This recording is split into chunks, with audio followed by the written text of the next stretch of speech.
Alright guys, here we are again, back again with another installation on the 135.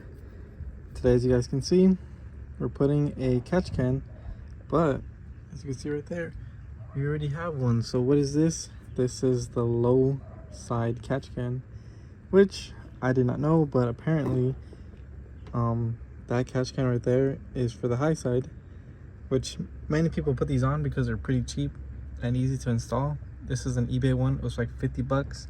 Same thing as the Burger Motorsport one that they sell for the high side. So it basically just goes to the back of this and then it goes into the rear inlet.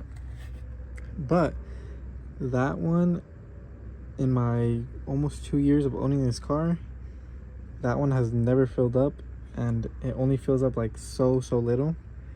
But the reason because of that is because the only time that one actually catches oil basically is when it's in boost, or the high side basically. So that's what we're putting on this one, because if you guys have watched my previous videos, we have a bit of an oily issue, kind of.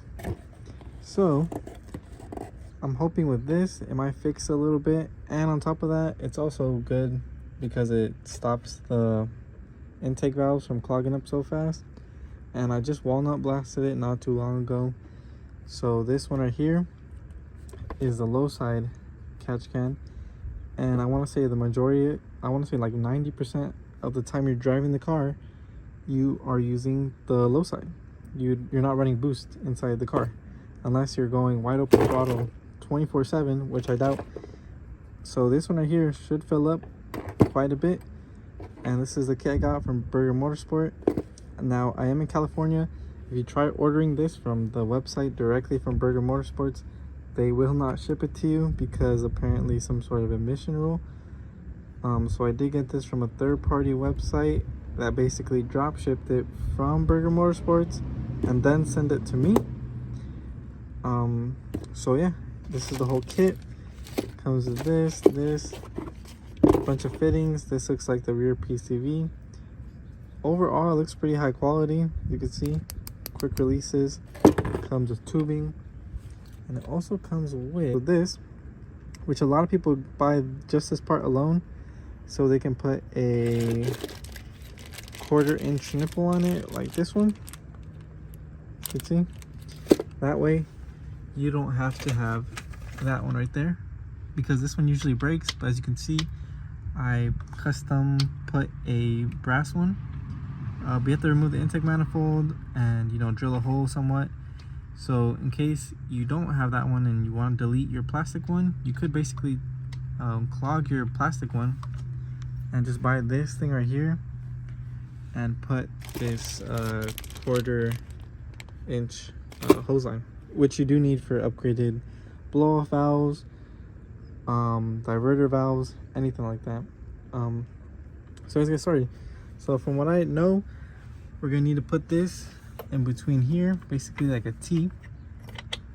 So it's gonna go right here, and then the original one is gonna obviously go behind that, which hopefully it'll fit. Yeah, it should fit.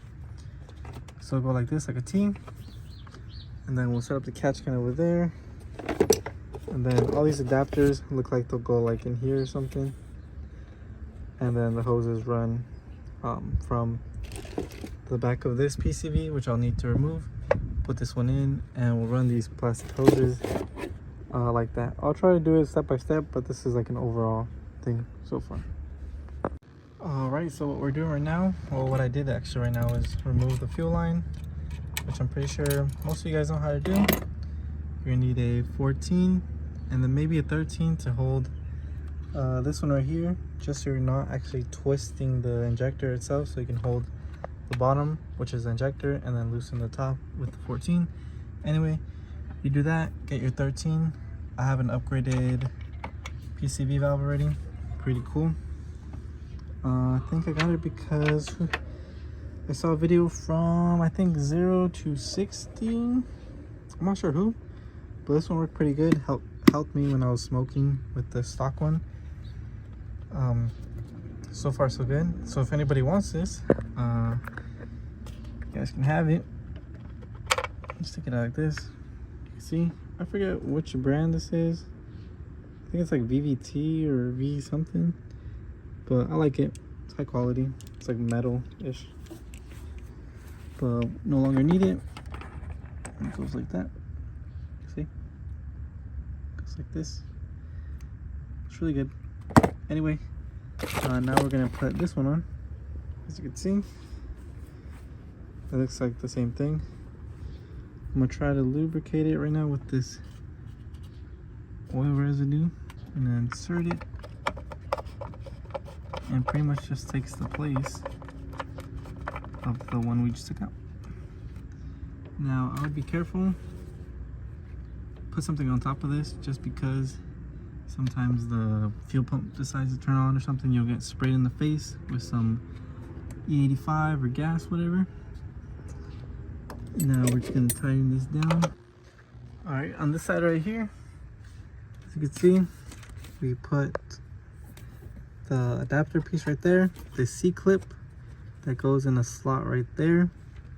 You won't be able to put this in by hand, so what I did is I set it on there and I just pushed it with a screwdriver, just because I tried my fingers and it really dented up my fingers. You can't see it, but I would use a screwdriver. And then put this adapter on. It goes threaded on here first. But anyway, tighten this down, and this screws on and off. I tightened this down, put some Teflon tape on there too. There. And then this one was a little bit loose, so I just snugged it down a little bit more. And I'm pretty sure it's supposed to be like this, but that's pretty much it. As you can see, it's a little bit wiggly.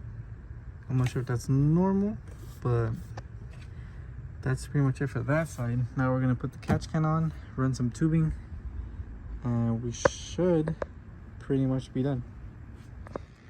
All right, so this is how we're looking. Don't mind this. There was a bit of an issue. I'm not sure why. They sent me this bracket. It looks nothing like this bracket, which is how I've seen the other ones look like.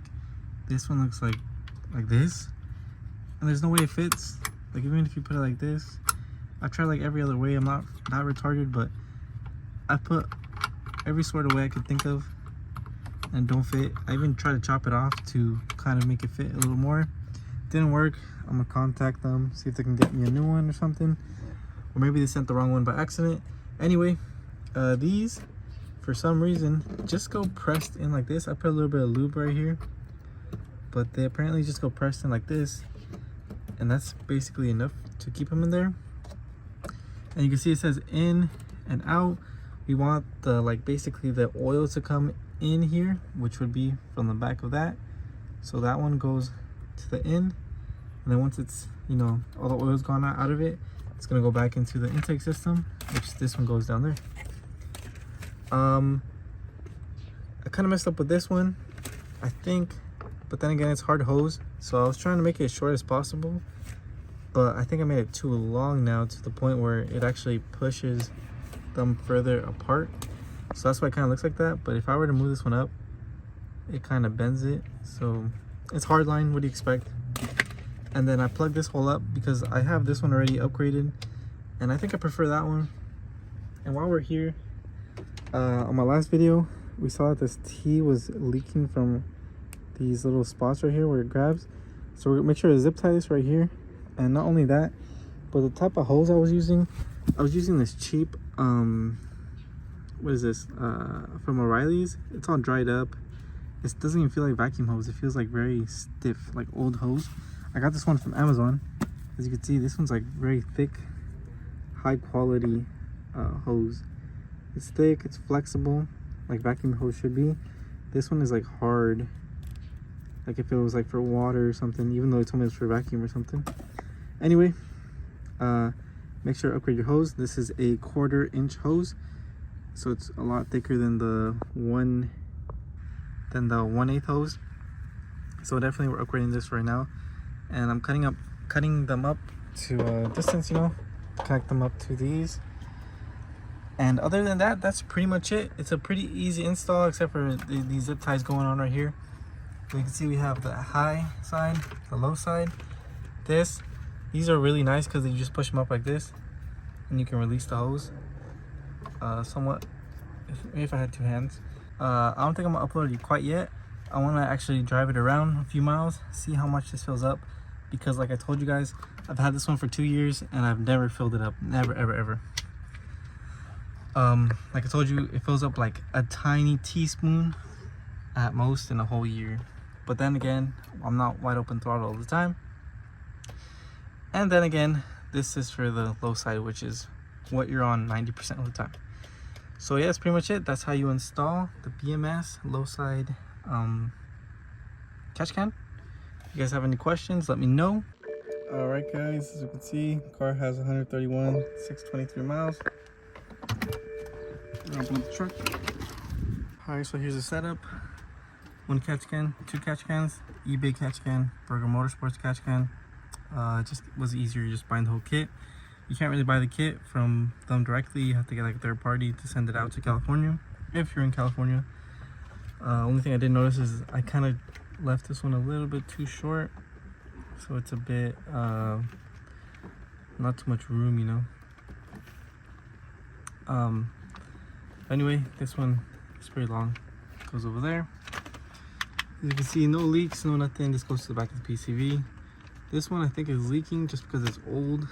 You can see we have like a slight leak coming from there. No worries though, I'll just order any one of those. Mainly because I've been moving it around so much.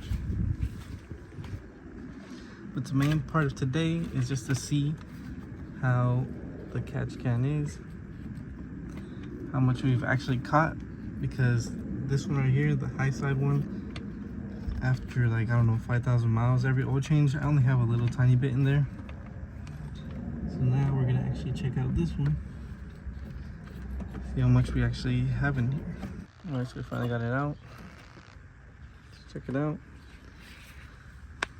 As you can see, we have actually quite a bit, quite a lot actually. Quite a lot of oil in there. I want to say it's about a quarter. We're gonna empty it out right now. And if you guys are curious, I just took it off from the high side one, and this is how much we got on the high side. As you can see, nothing much really. Nothing much compared to the low side. This is why you should always get a low side catch can, I think, because look at that, look at the difference. Let's see how much. All right, so since there's so little in here, we're just gonna pour it in here. Look at that. That's how much came out. Let's look how much was in here.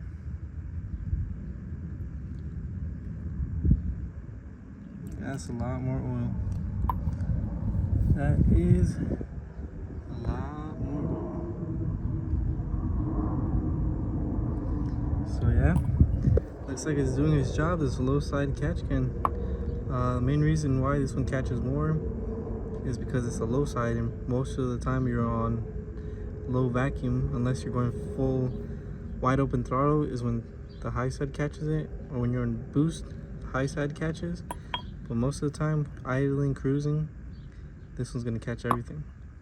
So yeah, looks like that's the whole review installation of it. Definitely would recommend that low side catch can. It's pretty easy to install. As you can see, it is a bit more crowded now to like do stuff around here.